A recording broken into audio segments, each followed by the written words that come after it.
Puji Tuhan. Lebih keras lagi, masih pagi. Puji Tuhan. Selamat pagi saudara sekalian. Ketika kita menjadi orang Kristen, ada dua perkara yang sangat penting. Bukan menjadi orang Kristen berarti kita menjadi sebuah atau seorang anggota gereja. Itu juga perlu. Tapi yang paling penting adalah kita percaya Tuhan Yesus sungguh-sungguh dengan sepenuh hati kita. Dan kedua adalah kita menjalankan firman Tuhan. Kedua perkara ini menjadi penting sekali karena Tuhan Yesus tidak datang ke dalam dunia untuk membangun sebuah agama. Tuhan Yesus datang ke dalam dunia ini untuk menyelamatkan saudara dan saya. Kita semua manusia yang mau percaya kepadanya. Kita harus tahu persis supaya kita tidak salah dalam berpikir. Tuhan Yesus datang ke dalam dunia untuk menyelamatkan saudara dan saya. Bagaimana caranya? Dua hal. Pertama, kita percaya kepada Yesus. Karena apa yang akan kita terima adalah sesuatu yang saat ini belum sepenuhnya kita terima. Antara lain surga. Itu yang paling penting. Kita belum ada di dalam surga. Kita harus percaya pada Tuhan Yesus. Kalau kita tidak percaya pada Tuhan Yesus, berarti kita tidak percaya pada surga. Yang kedua adalah, hidup kita harus sesuai dengan firman Tuhan Yesus. Karena dengan cara seperti itu, sesuai dengan firman Tuhan, hidup kita, maka kita akan berkenan di hadapan Tuhan untuk kita layak masuk dalam surga.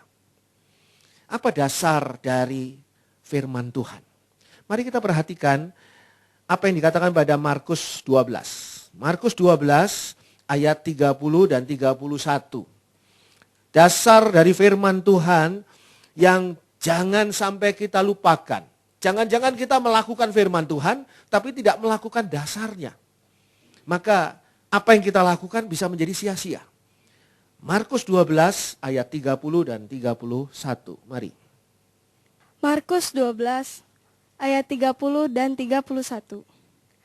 Kasihilah Tuhan Allahmu dengan segenap hatimu dan dengan segenap jiwamu dan dengan segenap akal budimu dan dengan segenap kekuatanmu. Dan hukum yang kedua ialah kasihilah sesamamu manusia seperti dirimu sendiri. Tidak ada hukum lain yang lebih utama daripada kedua hukum ini. Firman Tuhan, perintah Tuhan, hukum Tuhan, aturan Tuhan, dasarnya adalah kasihilah Tuhan Allahmu dan kasihilah sesamamu manusia. Kita bisa saja melakukan firman Tuhan. Tapi firman Tuhan yang kita lakukan karena kita takut masuk neraka. Kenapa melakukan firman Tuhan? Karena takut masuk neraka. Kenapa tidak mau berbuat dosa? Karena takut masuk neraka. Bahwa saudara melakukan firman Tuhan, kita melakukan firman Tuhan adalah hal yang baik. Tapi tidak benar di mata Allah. Sebab apa? Sebab kalau kita tidak melakukannya berdasarkan kasih. Kasih kepada Allah dan kasih kepada sesama manusia. Maka apa yang kita lakukan dalam firman Tuhan itu mempunyai pengertian yang berbeda dengan apa yang Allah harapkan. Apa yang Allah harapkan? Kita tidak melakukan dosa bukan karena kita takut neraka. Tapi karena kita mengasihi Allah, Tuhan kita. Dan kita mengasihi sesama kita manusia. Dosa jelas merobek hati Allah, mendukakan Allah. Dosa yang kita lakukan itu merusakkan diri kita sendiri dan merusakkan orang lain yang ada hubungannya dengan dosa kita. Kita merusakkan orang lain, kita merusakkan Allah. Kita tidak mengasihi Allah dan kita tidak mengasihi sesama manusia. Sehingga kalau kita mau menjalankan firman Tuhan, apapun juga. Saudara mau menjalankan firman Tuhan dengan memberi persembahan. Wah, luar biasa, itu adalah satu hal yang sangat baik. Tapi dasarnya harus mengasihi. Ketika saudara memberikan persembahan, saudara tidak sedang menyumbang Tuhan. Allah yang maha kaya, tidak perlu disumbang. Saudara tidak sedang kasihan kepada pendetanya. Pendetanya kok sepatunya udah mangap depannya. Belakangnya juga. Enggak, sepatu saya sih enggak lo ya.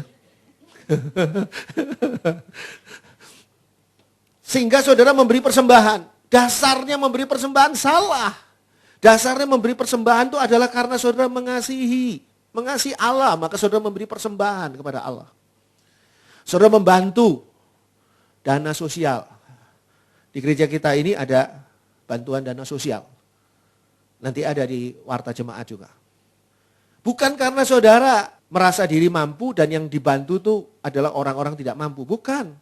Dasarnya mengasihi. Ada beberapa lagu ya. Atau banyak lagu yang sifatnya dorongan.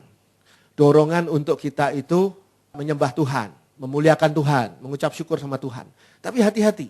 Ada juga lagu-lagu yang mungkin nanti Pak Modi juga nyanyikan. Atau tadi sudah ya. Saya nggak tahu nanti mungkin. Yang saudara harus hati-hati. Soalnya lagu itu adalah penyataan. Ku kasihi kau dengan kasih Tuhan. Itu penyataan. Saudara mengasihi dengan kasih Tuhan. Tahu nggak saudara kasih Tuhan seperti apa? Kasih Tuhan itu membuat Tuhan Yesus itu turun. Allah itu turun menjadi manusia bernama Yesus untuk mati di atas kayu salib untuk menebus saudara. Itu kasih Tuhan. Ku kasihi kau dengan kasih Tuhan. Cius, artinya serius gitu ya. Sungguh. Kita gampang nyanyi, tapi ingat itu penyataan. Ku kasihi kau dengan kasih Tuhan. Engkau saudaraku gitu ya. Kalau kita bilang engkau saudaraku, ada kepedulian dong sama saudara. Kalau engkau saudaraku, kalau engkau jatuh aja sendiri. Aku mah gak peduli sama kau. Itu bukan saudara. Jadi kalau kita tidak sungguh-sungguh di dalam menjalankan mengasihi Allah dan mengasihi manusia seperti firman Tuhan katakan, kita jadi orang munafik. Munafik paling munafik. Perbuatan kita sehari-hari sepertinya orang Kristen. Datang ke gereja pada hari Minggu ibadah. Kristen kan? Kristen. Tapi apakah itu dasar mengasihi Tuhan dan mengasihi sesama manusia? Saudara datang ke gereja ini, apakah saudara dalam rangka, Tuhan aku mengasihi engkau Tuhan, aku merindukan engkau, aku rindu untuk memuji Tuhan bersama-sama dengan saudara-saudaraku yang lain yang aku kasihi juga. Apa saudara punya kondisi seperti itu dalam diri saudara? Kasih ini tidak bisa dikatakan dinilai oleh orang lain. Saudara yang bisa menilai sendiri. Apakah saudara sedang melakukannya di dalam kasih atau tidak?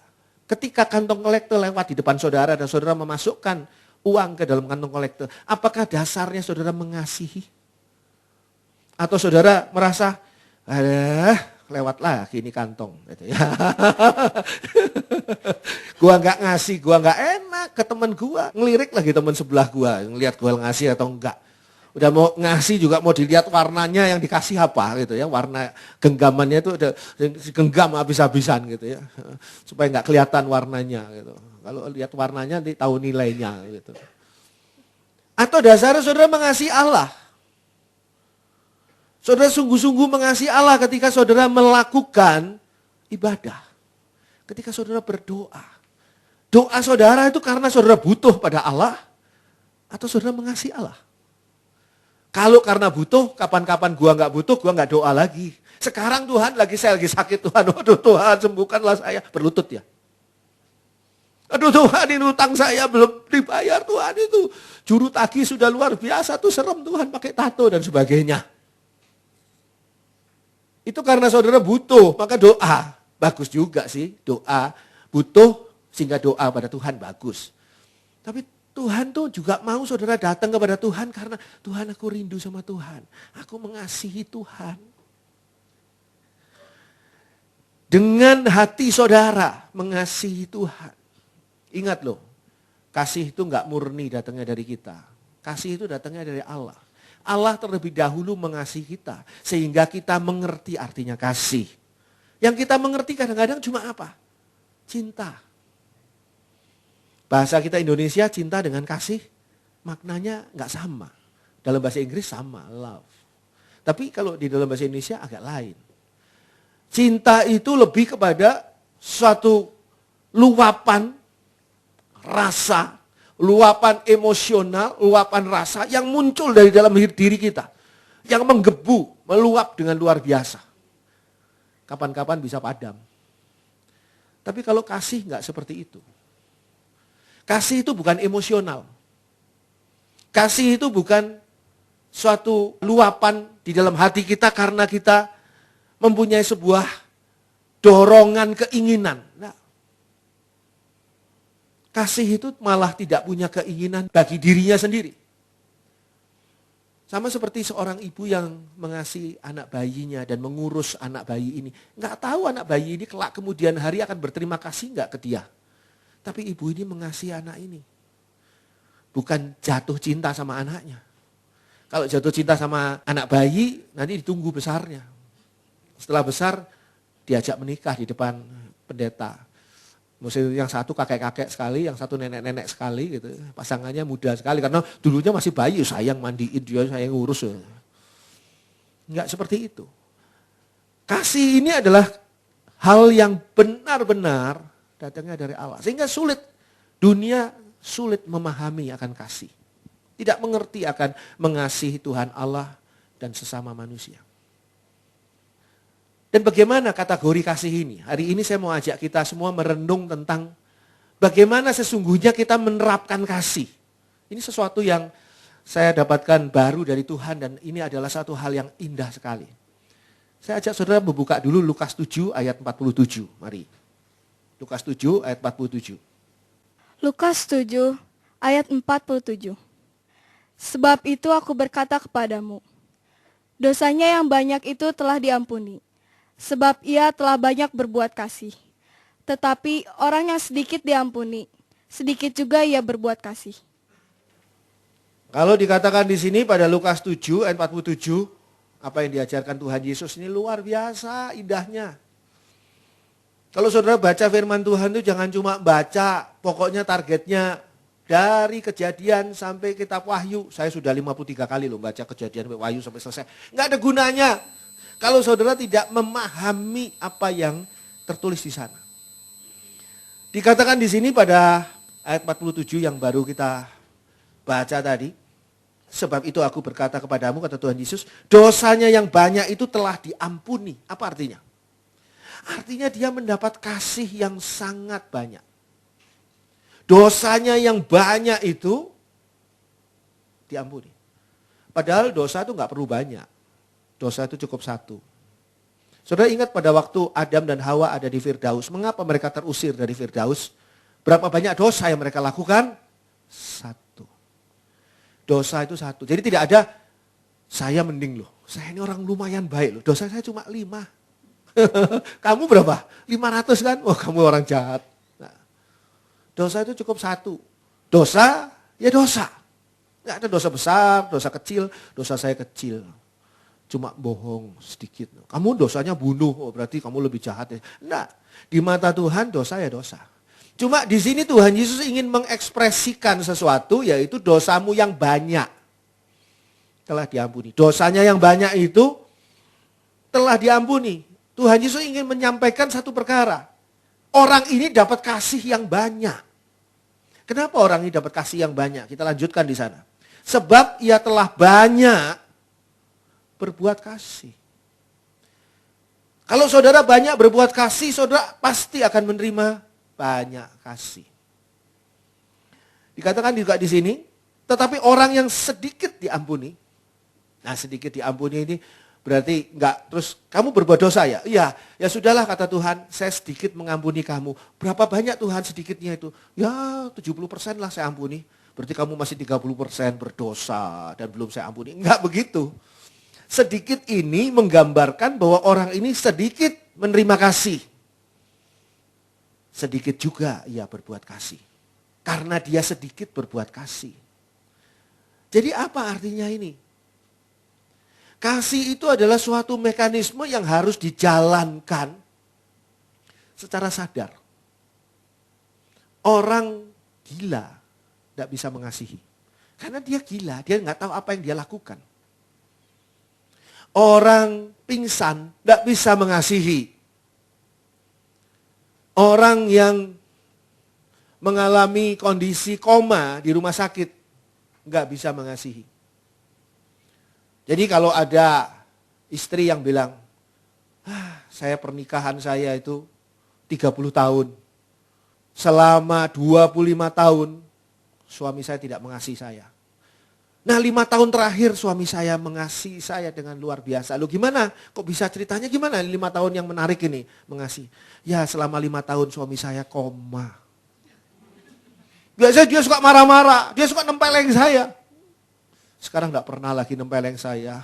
Ya koma, orang koma gak bisa mengasihi. Mengasihi itu harus aktif, harus nyata, harus action. Dengan sadar penuh, saudara mengasihi. Mengasihi itu bukan cinta.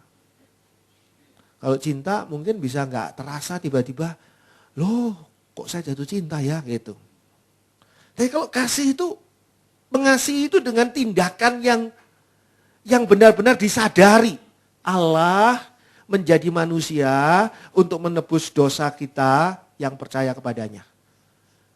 Karena demikian besar kasih Allah akan dunia ini. Jadi Allah itu sadar penuh.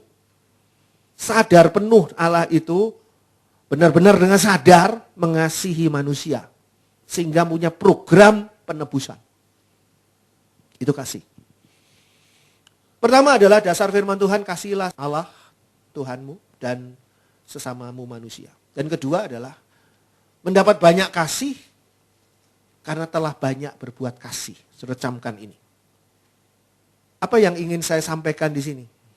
Yang ingin saya sampaikan adalah hubungan dengan Galatia 6 ayat 7. Ini loncat nih ayatnya. Galatia 6 ayat 7. Galatia 6 ayat 7. Jangan sesat, Allah tidak membiarkan dirinya dipermainkan. Karena apa yang ditabur orang, itu juga yang akan dituainya. Dari ngobrolin kasih, kenapa tiba-tiba bicara soal tabur? Tadi sudah dikatakan, orang itu banyak berbuat kasih, maka dia banyak menerima kasih. Orang itu sedikit berbuat kasih, maka dia sedikit menerima kasih. Tuhan tunjukkan kepada saya satu perkara yang luar biasa, karena Tuhan gabungkan dengan apa yang ditabur dan dituai. Orang gila tidak bisa nabur. Nggak bisa nanam. Apalagi orang yang koma. Orang koma di rumah sakit nggak bisa nabur. Nggak bisa menanam. Menabur itu harus dengan kesadaran penuh. Besok saya bangun pagi, saya mau menabur. Benihnya sudah ada, lahannya sudah ada, cara menaburnya saya tahu, besok saya akan menabur. Dengan kesadaran penuh, tabur. Atau dengan kesadaran penuh, lebih sadar lagi, tanam. Kesadaran penuh. Dikatakan di sini pada Galatia 6 ayat 7, jangan sesat, Allah tidak membiarkan dirinya dipermainkan, karena apa yang ditabur orang, itu juga yang akan dituainya. Apa yang saudara tabur? Kalau saudara tabur kebencian, saudara akan menuai kebencian. Kalau saudara tabur dosa, saudara akan menuai dosa. Tapi kalau saudara tabur kasih, maka saudara akan menuai kasih. Orang itu banyak menerima kasih. Kenapa? Karena dia sudah banyak berbuat kasih. Berbuat kasih adalah satu tindakan nyata yang dengan sadar dilakukan. Seperti orang menanam. Itu sebabnya judul khotbah ini adalah menanam kasih. Saudara harus menanam kasih kepada anak saudara. Saudara harus menanam kasih kepada pasangan hidup saudara. Saudara harus menanam kasih kepada rekan kerja saudara. Saudara menanam kasih kepada rekan pelayanan saudara. Saudara harus menanam kasih kepada Allah. Menanam kasih. Sadar penuh.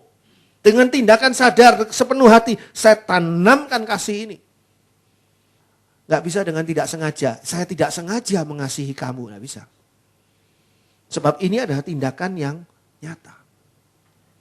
Ada orang-orang yang sangat membenci ayahnya, sangat membenci mamahnya. Mamahnya sudah tua, ayahnya sudah tua. Nah, orang ini sebetulnya adalah orang mampu, orang ini adalah orang yang sudah mapan, sukses, tapi dia benci orang tuanya. Sehingga orang tuanya dibuang. Masih mending dibuangnya bukan di pinggir jalan atau di tempat sampah. Bukan orang tuanya diangkat ke tempat sampah terus bukan gitu ya. dibuangnya ke panti jompo. Saya pernah pelayanan di sana, di panti jompo. Ada panti jompo yang di Jalan Mangga ya. Saya pernah pelayanan di sana. Saya senang pelayanan dengan orang-orang tua.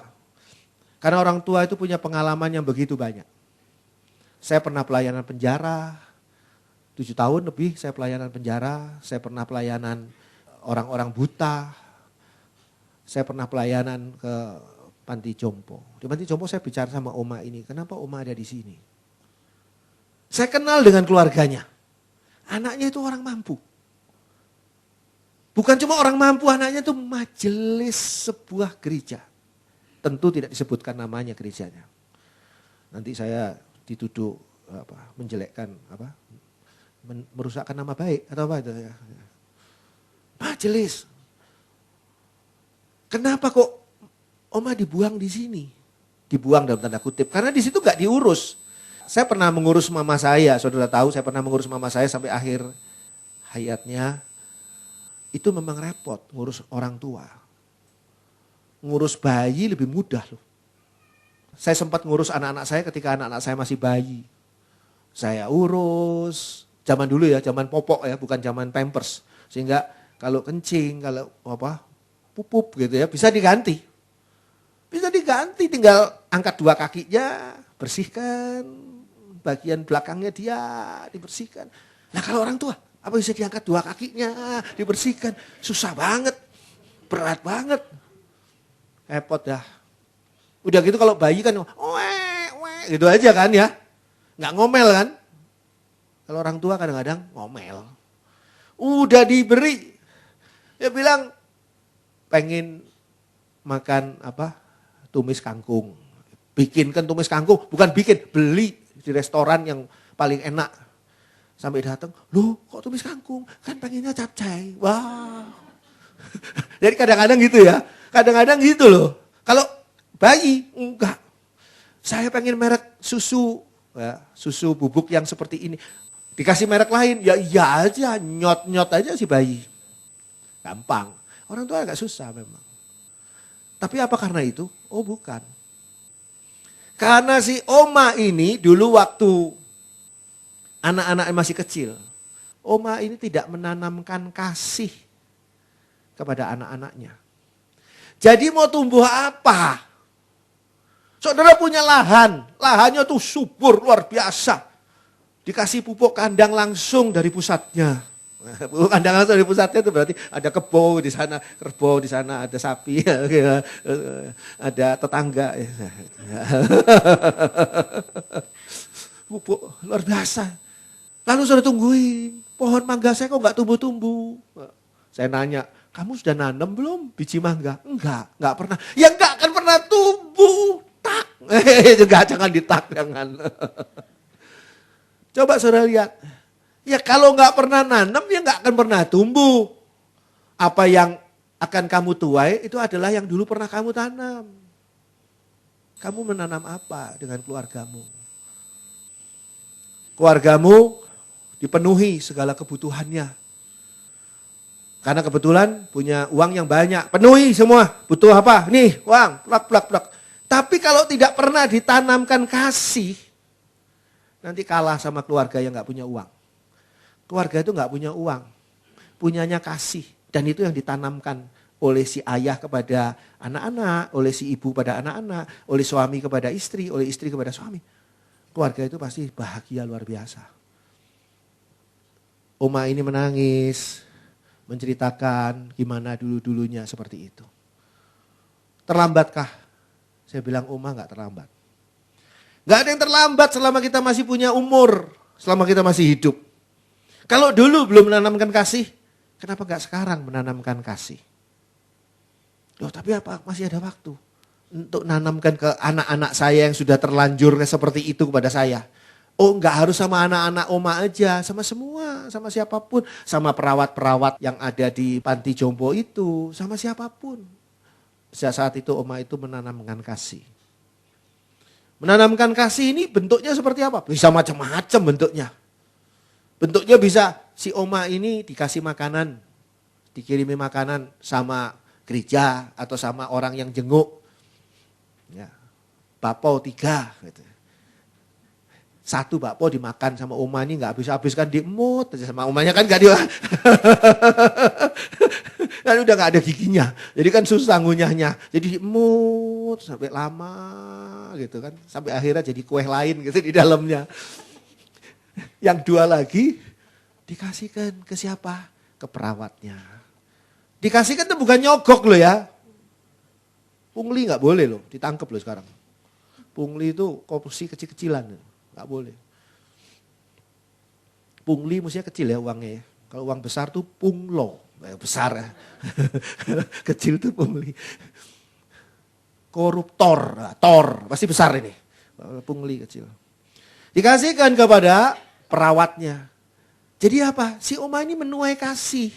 Si perawat ini melayani si oma ini bukan karena disogok loh ya. Alah nyogok bapau, baponya juga mungkin sudah rada keras ya, bapau yang kemarin dilempar ke anjing, anjingnya bisa mati itu kena bapau itu yang kerasnya. Itu ya. Itu bukan masalah itu, masalahnya kasih. Akibatnya si oma ini terima ungkapan kasih dari si perawat-perawat ini sampai akhir hayatnya. Dia bilang oma ini ya memang sih anaknya nggak pernah kunjungi loh. Tinggalnya di Bandung juga, sama di Bandung. Bukan anaknya tinggal di Amerika, jadi susah buat datang ke Indonesia, ke Bandung, mengunjungi mamahnya ini. Enggak. Dia bilang, saya kehilangan anak-anak saya karena kebodohan saya dulu. Gak ada yang ngajarin sih saya untuk menanam kasih. Sekarang, bagi saya nip itu bahasa Belanda tuh. Nip gitu ya, nip pendeta. Sudah ngajari gini sekarang saya punya anak banyak. Siapa oma? Ini perawat-perawat di situ. Ada malah orang dari tempat lain yang suka mengunjungi juga pelayanan di panti jompo, datang ke oma, seringkali oma tolong doain saya punya masalah ini dan sebagainya. Sama oma itu didoakannya bukan karena terpaksa, ngerepoti orang mau tidur kok suruh doa. Enggak, dengan kasih mendoakannya, menanamkan kasih. Nah, masalah orang ini beres. Orang ini jadi dalam tanda kutip anaknya si oma ini. Oma ini dipanggil pulang oleh Tuhan dengan sukacita karena dia punya banyak anak. Yaitu orang-orang yang sudah ditanami kasih. Tanamkan kasih. Firman Tuhan katakan di sini pada ayat 7, karena apa yang ditabur orang itu juga yang akan dituainya. Kalau saudara menaburkan hal-hal yang negatif, hal-hal yang buruk, kepada istri saudara, kepada suami saudara, kepada anak-anak saudara, kepada mertua saudara, kepada keluarga, kepada teman saudara. Maka nanti yang saudara hasilkan adalah juga segala hal yang negatif, segala hal yang buruk. Taburkanlah yang penuh kasih. Kasih. Kalau kasih itu ekspresinya bisa macam-macam. Apa saja. Tapi hati saudara tahu, saya ini melakukannya dengan kasih atau dengan terpaksa. Dengan kasih atau terpaksa. Saudara melayani Tuhan. Pelayanan di sini tuh macam-macam loh. Bukan cuma musik, baca ayat firman Tuhan, pimpin pujian. Bukan. Melayani di sini tuh sampai menata kabel-kabel ini. Saudara jangan pikir ini kabel-kabel simsalabim, jadi semua lampu. Enggak. Ini ada orang di balik semua ini yang menatanya dengan kasih. Dengan kasih dipasang semua satu demi satu, nanti dibongkar lagi, disimpan. Nanti dipasang lagi. Tapi dengan kasih. Siap-siap. Untuk apa? Untuk menuai kasih. Saudara banyak menanam kasih, sediain gudang. Buat apa? Tuaian kasihmu akan banyak. Tahukah saudara bahwa kita ini bisa sampai dengan umur kita saat ini, setelah kita menerima banyak kasih dari banyak orang. Dari banyak orang. Saya itu terus terang jujur terlahir nakal. Jadi sudah memang gitu ya, susah jadi ngomongnya ya. Sampai ibu guru yang di taman kanak-kanak itu istilah bahasa Jermannya itu bohwat. Udah angkat tangan. Si Andri, aduh angkat tangan dia, jangan si Andri. Tapi ibu guru itu dengan penuh kasih membimbing, mendidik, mengajari saya. Dan banyak orang di dalam hidup saya yang sudah memberikan kasih kepada saya sehingga saya menjadi seperti saat ini. Ini bukan jadi apa adanya. Ada tangan Tuhan di balik semua itu yang mengasihi saya. Dan tangan Tuhan itu melalui orang-orang itu memberikan kasih itu kepada saya. Kita tuh terbangun dengan kasih loh. Ketika saudara belum mengerti apa-apa, papa mama saudara peduli pada saudara dengan luar biasa. Bagaimana perjuangan mereka ketika mereka menjaga saudara, ketika saudara masih bayi. Ketika saudara kondisinya sedang tidak sehat, ketika cuaca sedang buruk, ketika bahaya mengancam dan sebagainya. Adik saya kembar ini, itu lahir pada saat Gunung Agung di Bali meletus. Jadi tadinya mau dikasih nama Gunung Ono sama Gunung Ati. Itu dikembarkan soalnya. Atau Agung Ono atau ternyata nggak jadi. Untung kalau nggak namanya jelek banget. Ketika Gunung Agung meletus itu mereka ini masih sudah lahir dan ada di rumah sakit. Saya ingat betul karena saat itu perhatian papa mama saya tiba-tiba tercabut dari saya. Biasanya saya yang diperhatiin terus kan. Tercabut. Ketika tercabut ada sedih hati juga tapi ada sukacita juga. Sebab apa? Jadi papa mama nggak ngawasi saya gitu loh. Itu ya kurang ajar gitu. Saya ingat betul mereka dilindungi luar biasa. Bayi saat itu menghadapi letusan Gunung Agung di Bali. Mereka lahir di Malang, tapi Gunung Agung letusannya luar biasa. Malang tuh gelap gulita loh. Dengan debunya Gunung Agung. Anginnya dari arah timur sana. Wah, luar biasa. Mereka dilindungi oleh ibu saya, oleh perawat, oleh rumah sakit. Bayangkan kalau tidak ada mereka-mereka yang melindungi dua bayi kembar ini. Udah terkubur di tengah abu itu. Jadi fosil. Dan saudara tidak melihat mereka sekarang gemuk-gemuk. Enggak, mereka enggak gemuk. Cuma agak sedikit. Tapi itulah yang akan kita tuai. Ketika kita menabur kasih. Enak terima kasih. Menerima kasih itu enak. Tapi ingat loh ya. Menerima kasih ini karena saudara ada hubungannya nanti dengan menaburkan kasih. Matius 13 ayat 31 dan 32. Matius 13 ayat 31 dan 32. Matius 13 ayat 31 dan 32. Yesus membentangkan suatu perumpamaan lain lagi kepada mereka. Katanya, hal kerajaan sorga itu seumpama biji sesawi, yang diambil dan ditaburkan orang di ladangnya. Memang biji itu yang paling kecil dari segala jenis benih.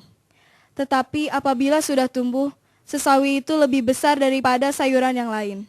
Bahkan menjadi pohon, sehingga burung-burung di udara datang bersarang pada cabang-cabangnya. Tuhan Yesus memberikan contoh soal benih. Namanya benih itu kecil. Enggak seberapa.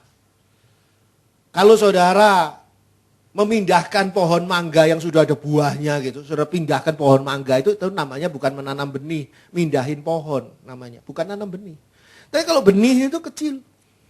Begitu juga benih kasih.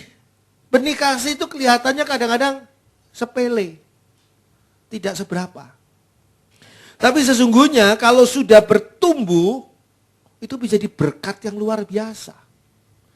Dikatakan di sini, hal kerajaan surga itu seumpama biji sesawi yang diambil dan ditaburkan orang di ladangnya.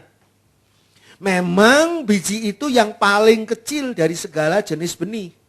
Tetapi apabila sudah tumbuh, sesawi itu lebih besar daripada sayuran yang lain. Bahkan menjadi pohon sehingga burung-burung di udara datang bersarang pada cabang-cabangnya. Ini perlu saya jelaskan dulu. Di daerah Israel, sesawi itu bukan sesawi seperti yang kita kenal sesawi kecil-kecil di tanah itu. Enggak, sesawi itu bisa menjadi satu pohon yang tinggi, ini pohon di mana burung bisa bersarang. Padahal itu bijinya kecil sekali yang waktu ditanam atau ditebarkan. Jadi kalau kita lihat di sini apa yang dikatakan oleh Tuhan Yesus, begitu juga benih kasih. Benih kasih kadang-kadang sepele. Kasih mungkin karena saudara mengasihi, maka saudara melakukan hal-hal yang mungkin ya sepele lah. Saudara di sini ada pelayanan yang sepele, pelayanan menyambut tamu misalnya dengan membagikan warta jemaat, kadang-kadang juga amplop persembahan dan sebagainya. Mengatakan selamat datang, sepele sebetulnya. Tapi ini bisa menjadi berkat yang luar biasa loh. Yang berkatnya seperti apa kita nggak tahu. Seperti biji sesawi ini menjadi tanaman yang besar di mana burung bisa bersarang di sana. Menjadi berkat yang luar biasa. Berkatnya seperti apa? Bagaimana Tuhan mengembangkan itu? Saudara tidak menyadarinya sekarang. Orang kalau menabur kasih dengan harapan berkat tadi malah nggak tulus nantinya, nggak murni. Ketika saudara nyalami orang, saya mengasihi kamu loh. Jangan lupa ya, nanti kalau kamu ada berkat bagi dong. Itu malah nggak tulus itu. Jelas-jelas orang seperti itu. Mengasihi itu nggak ada embel-embel apa-apa, nggak ada embel-embel niat apa-apa, nggak ada ya, mengasihi aja. Satu arah malah, satu arah saya memberi kasih ini titik selesai. Itu mengasihi. Kasihilah Tuhan Allahmu. Jangan Tuhan aku mengasihi engkau Tuhan. Oleh sebab itu Tuhan berkatilah aku loh. Kok minta bayaran? Janganlah. Ngasihi Tuhan aja udah.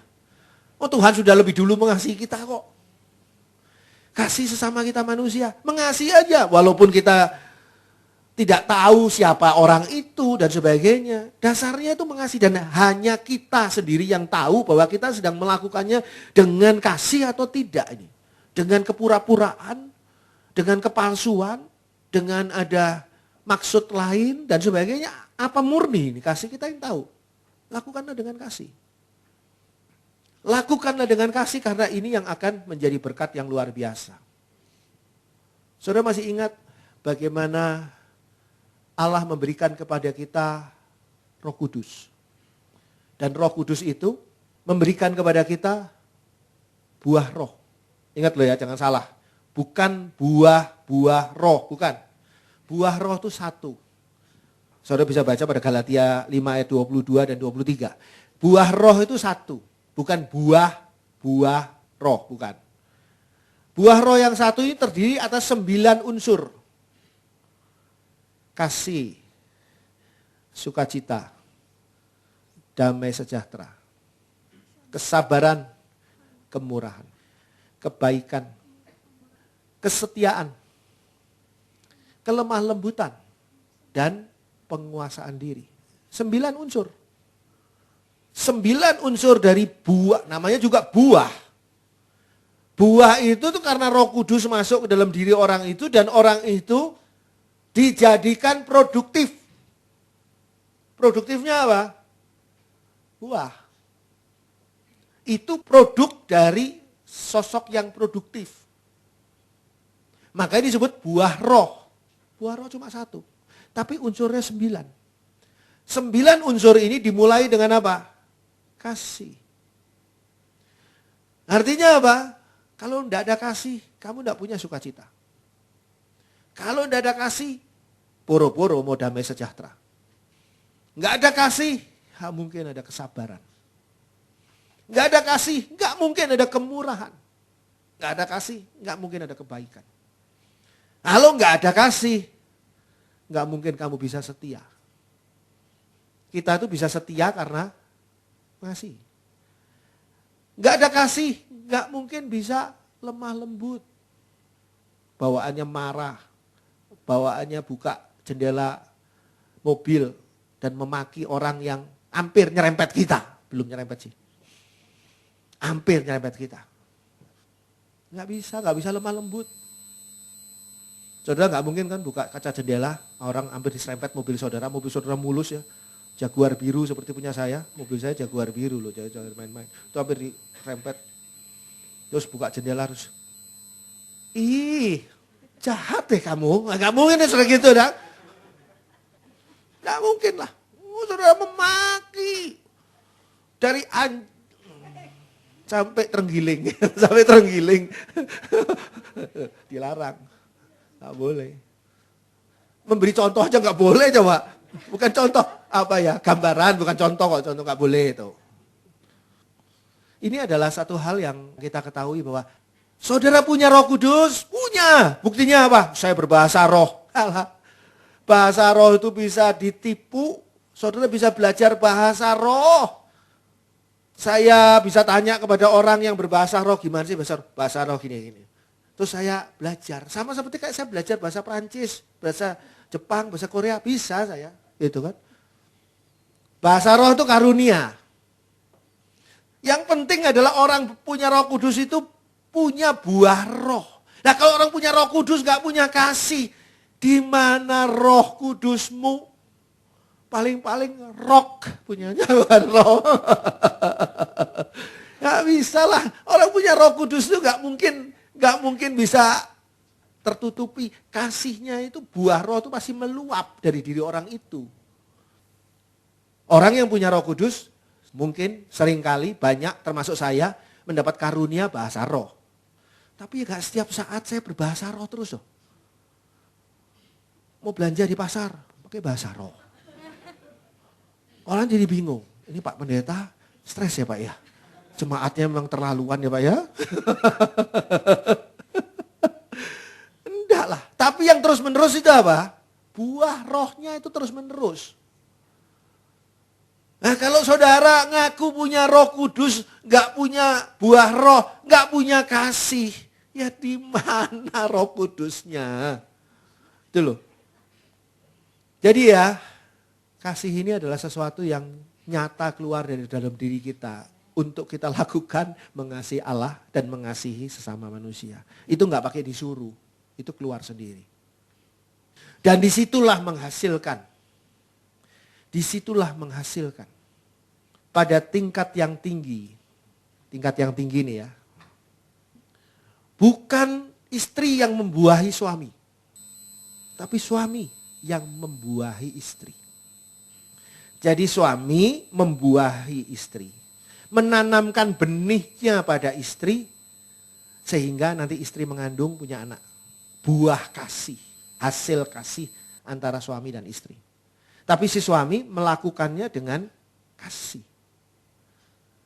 Bukan melakukannya dengan nafsu. Kalau melakukan dengan nafsu, orang yang memperkosa juga melakukan dengan nafsu. Tapi lakukannya dengan kasih. Contoh lain. Ini saya tarik agak lebih jauh lagi supaya saudara wawasan teologinya bisa lebih jauh. Bukan Tuhan Yesus yang makan daging kita. Kita yang makan daging Tuhan Yesus. Di dalam perjamuan kudus. Perjamuan kudus adalah tubuh Yesus dan darah Yesus masuk dalam diri kita. Ditanamkan di dalam diri kita. Bukan tubuh kita dan darah kita ditanamkan dalam diri Yesus. Bukan. Makanya ada perjamuan kudus. Perjamuan kudus, Tuhan Yesus, inilah tubuhku, inilah darahku. Kita nerima itu. Ditanamkan kepada kita. Karena kita adalah mempelai surga. Kita ini adalah di dalam konteks tadi, istrinya Tuhan Yesus. Tuhan Yesus tidak pernah memaksa kita. Tapi Tuhan Yesus mengasihi kita dan menanamkan benihnya Tuhan Yesus pada diri kita. Kasih itu harus ditanam. Gak bisa saudara, dengan sendirinya. Gak bisa. Harus secara aktif, secara sadar, saudara lakukan penanaman kasih itu. Saudara sekarang yang masih punya anak-anak yang masih di bawah kekuasaan saudara, ingat, suatu saat mereka akan menjadi orang dewasa yang tidak lagi di bawah kekuasaan saudara. Kalau saudara tidak menanamkan kasih sekarang kepada anak-anak saudara, saya ambil contoh anak-anak saja, maka jangan heran kalau nanti anak-anak saudara tidak peduli dan melupakan saudara. Tanamkan kasih. Tanamkan kasih. Terlambat Pak Andri, sekarang anak saya sudah melawan saya. Belum terlambat. Tanamkan kasih kepada anak yang melawan saudara. Tanamkan kasih kepada mereka yang membenci saudara. Ada lahan yang sulit untuk menanamkan kasih. Matius 5 ayat 43 sampai 48. Ini lahan yang sulit. Matius 5 ayat 43 sampai 48. Bukan lahan yang sudah empuk, gembur, yang gampang buat menanam. Ini lahan yang sulit. Matius 5 ayat 43 sampai 48. Matius 5 ayat 43 sampai dengan 48. Kamu telah mendengar firman, kasihilah sesamamu manusia dan bencilah musuhmu. Tetapi aku berkata kepadamu, kasihilah musuhmu dan berdoalah bagi mereka yang menganiaya kamu, Karena dengan demikianlah kamu menjadi anak-anak Bapamu yang di sorga, yang menerbitkan matahari bagi orang yang jahat dan orang yang baik, dan menurunkan hujan bagi orang yang benar dan orang yang tidak benar. Apabila kamu mengasihi orang yang mengasihi kamu, apakah upahmu? Bukankah pemungut cukai juga berbuat demikian? Dan apabila kamu hanya memberi salam kepada saudara-saudaramu saja, apakah lebihnya daripada perbuatan orang lain? Bukankah orang yang tidak mengenal Allah pun berbuat demikian? Karena itu, haruslah kamu sempurna, sama seperti Bapamu yang di sorga adalah sempurna. Lahan yang sulit, yaitu menanam kasih pada apa? Musuh. Mungkin saudara tidak punya musuh, karena saudara adalah anak Tuhan Yesus. Tuhan Yesus tidak pernah punya musuh. Tapi ada orang-orang yang memusuhi saudara. Saudara tidak pernah punya musuh, tapi orang itu memusuhi saudara. Karena satu dan lain hal. Apa yang harus saudara lakukan? Tanamkan kasih pada orang itu. Lahannya sulit. Lebih banyak kasih saudara tanamkan ke orang itu. Karena lahan yang sulit ini. Kenapa Tuhan kok mesti susah-susah seperti ini sih Tuhan? Bu, saya mengasihi orang yang mengasihi saya. Kan gampang jadinya urusannya. Saya mengasihi orang yang mengasihi saya, gampang urusannya. Ingat ya, mengasihi Tuhan kadang-kadang lebih gampang ketimbang mengasihi manusia. Sebab apa? Tuhan itu baik. Tuhan menebus saya. Sudah banyak kasihnya Tuhan saya terima. Jadi kalau saya mengasihi Tuhan, ya lumayanlah saya masih untung banyak. Tuhan mengasihi saya 100 kilo, saya mengasihi Tuhan 2 kilo. Saya untung 98 kilo, masih untung. Coba. Tapi kalau sekarang mengasihi musuh, jelas-jelas orang yang memusuhi saya, melukai hati saya, merendahkan saya, menghina saya, berbuat jahat kepada saya. Apakah saya harus mengasihi orang itu? Ayat 48 mengatakan begini, karena itu haruslah kamu sempurna, sama seperti Bapamu yang di surga adalah sempurna. Allah itu perfeksionis. Saya punya karakter perfeksionis dan kadang-kadang kamu itu terlalu perfeksionis. Saya bilang Allah itu perfeksionis. Perfeksionisnya saya masih jauh dibandingkan dengan perfeksionisnya Allah. Kita harus seperti Allah sempurna. Bagaimana caranya? Mengasihi musuh. Ingat loh, pada waktu Tuhan Yesus datang naik ke atas kayu salib, menderita di atas kayu salib, saat itu kita masih rajin berbuat dosa. Kita saat itu belum kenal Tuhan Yesus, kita masih menyembah berhala. Kita masih melakukan dosa dengan sukacita, kita melakukannya dengan giat melakukan dosa. Tuhan Yesus mati di atas kayu salib untuk menyelamatkan kita. Allah mengasihi kita yang memusuhi Allah. Allah mau supaya saudara dan saya, kita semua ini belajar sesuatu yang memang menanam di lahan yang sulit. Ada tidak orang-orang yang memusuhi saudara? Diingat-ingat. Kasih porsi kasih. Berikan kepada orang itu porsi kasih yang double, lebih besar. Nanti gimana? Ada juga gini ya, ayat mengatakan bahwa kalau kita memberi makan atau mengasihi pada musuh kita, kita seolah-olah membangun bara api di atas kepalanya. Ayat mengatakan gitu betul. Betul, nanti orang itu jadi ngerasa, loh saya memusuhi kamu, kamu kok mengasihi saya? Gelisah sendiri orang itu, betul.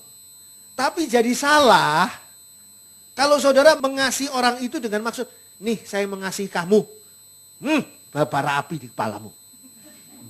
Rasain lo bara api. Itu namanya saudara jahat lah. Saudara mau naruh bara api di kepalanya orang itu. Niatnya udah jahat, bukan niat mengasihi. Bahwa ada nanti bara api di atas kepala orang itu seolah-olah bara api. Itu sih urusan lain. Urusan saudara mengasihi, titik selesai. Kasih. Ada tidak orang yang memusuhi saudara? Saya yakin saudara tidak punya musuh. Tapi ada tidak orang yang memusuhi saudara? Apalagi kalau saudara mempunyai musuh ya keterlaluan.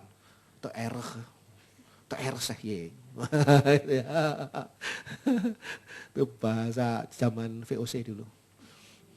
Tahu nggak saudara? Kalau kita benar-benar mengasihi, maka kita itu menunjukkan kepada Allah, Allah aku mau lakukan firman-Mu. Dengan aku mengasihi suamiku yang berbuat jahat kepadaku. Dengan aku mengasihi istriku yang berbuat jahat kepadaku. Dengan mengasihi siapapun yang berbuat jahat kepadaku. Dengan mengasihi orang-orang yang, ya mungkin mertuaku, menantuku yang berbuat jahat kepadaku. Seringkali perbuatan jahat itu jauh lebih perih kalau dilakukan oleh orang dekat. Kalau orang jauh mah, ya ketemu sama dia juga, ya setahun belum tentu sekali. Tapi kalau sama orang dekat, ya itu yang berat. Tapi justru itu tantangannya. Tuhan sodorkan orang ini. Ini orang ini bukan ideal loh. Orang ini tidak baik. Tidak bersikap baik kepadamu. Orang ini melakukan hal-hal yang membuat kamu kecewa. Membuat kamu sedih. Membuat kamu marah. Membuat kamu terluka hatimu. Dapatkah engkau mengasihi dia? Itu pertanyaannya. Saudara mengasihi orang yang mengasihi saudara? Bagus. Tapi itu lahan yang mudah ditanami. Lahan yang tidak mudah ditanami adalah ketika saudara harus mengasihi orang yang tidak mengasihi saudara. Puji Tuhan kalau saudara tidak punya orang yang membenci saudara. Puji Tuhan. Tapi kalau ada orang yang membenci saudara, tidak suka pada saudara. Mungkin juga karena kesalahan saudara loh ya. Zaman dulu saudara salah sehingga orang ini benci sama saudara. Mungkin kan. Tapi sekarang saudara sudah sadar, saudara mau berbaikan dengan orang ini gak mau. Misalnya seperti itu. Orang tetap membenci. Apa yang harus dilakukan? Saudara kan punya Roh Kudus. Tembakkan panah-panah kasih. Bukan panah cinta loh ya. Panah kasih. Tanamkan kasih. Biarkan nanti saudara rasakan tuaian kasih yang luar biasa. Sebab kasih itu yang akan mengubah hati orang. Kasih itu yang akan mengubah situasi. Itu sebabnya Tuhan Yesus katakan, kalau engkau ditampar pipi kirimu, berikan pipi kananmu. Kenapa? Banyak orang tidak mengerti ayat ini. Kenapa kok harus, bukankah itu menunjukkan kita lemah? Kalau ditampar ya kalau bisa kita tangkis. Kalau tidak bisa tangkis kita tonjok balik dia. Tuhan gak nyuruh kita tonjoklah kembali orang yang menampar. Orang itu cuma nampar, kita nonjok. Gak seperti itu loh. Tuhan bilang berikan. Berikan ini adalah wujud pernyataan kasih. Dan saudara harus belajar dari kasihnya Allah. Ku kasihi kau dengan kasih Tuhan. Tuhan Yesus itu ketika mengasihi kita, itu sampai naik ke atas kayu salib menderita. Ada harga kasih yang dibayar. Gak bisa Tuhan Yesus bilang, aku mengasihi kamu, tapi Tuhan Yesus gak mau naik kayu salib.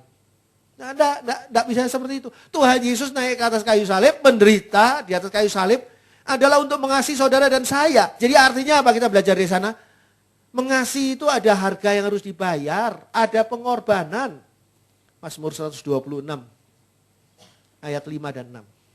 Mazmur 126 ayat 5 dan 6. Mazmur 126 ayat 5 dan 6.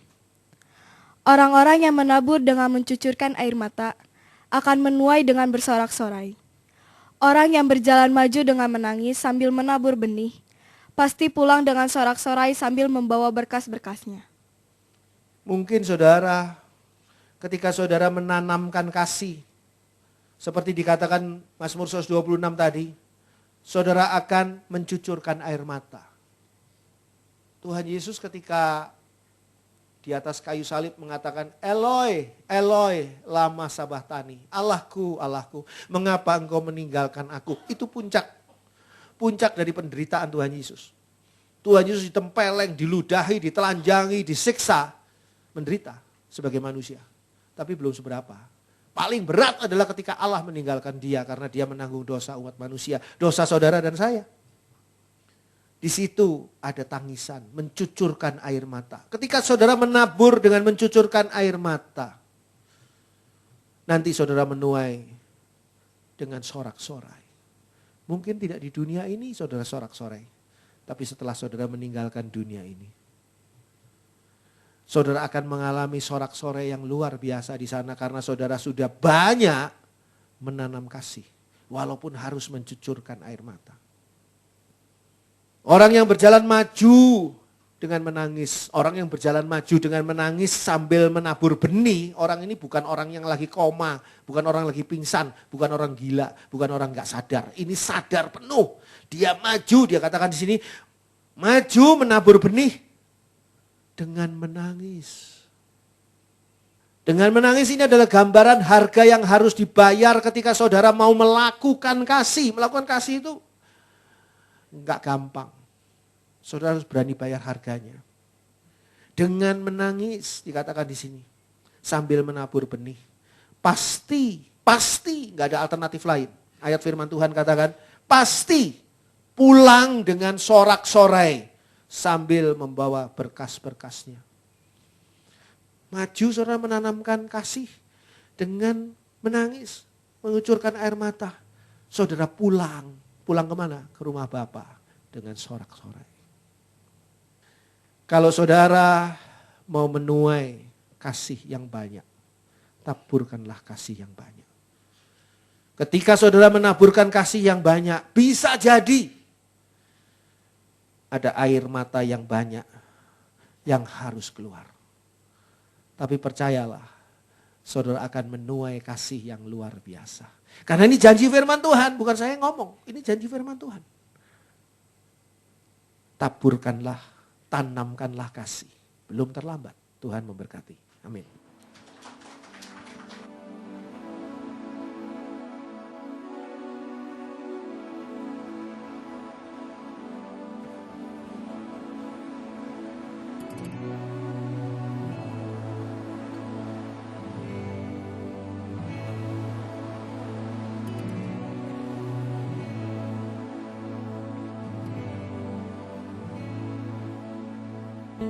Bapa dalam surga, terima kasih. Karena ada satu hal yang tidak dimiliki oleh manusia pendosa di dalam negeri, di dalam dunia yang penuh dengan dosa ini, yaitu kasih. Dan Engkau memberikan kepada kami melalui Tuhan Yesus. Ketika kami menerima benih Tuhan Yesus, tubuh Yesus dan darah Yesus dalam perjamuan kudus, kami juga menerima kasih Yesus di sana. Ada benih kasih Yesus di sana. Kami mohon Bapa dalam surga, tumbuhkanlah kasih Yesus itu dalam hati kami masing-masing. Sehingga kami bisa menjalankan firman Tuhan dengan benar. Yaitu dasarnya adalah mengasihi Allah Bapa kami dan mengasihi akan sesama kami manusia. Terima kasih Bapa dalam surga untuk firman Tuhan. Ubahkan kami, jadikan kami kasih-kasih Allah di tengah dunia ini. Agar dunia ini diubahkan oleh kasih Allah melalui pelayanan kami, melalui apa saja yang kami lakukan dalam hidup kami sehari-hari. Terpuji nama Allah. Di dalam nama Tuhan Yesus kami berdoa. Haleluya. Amin.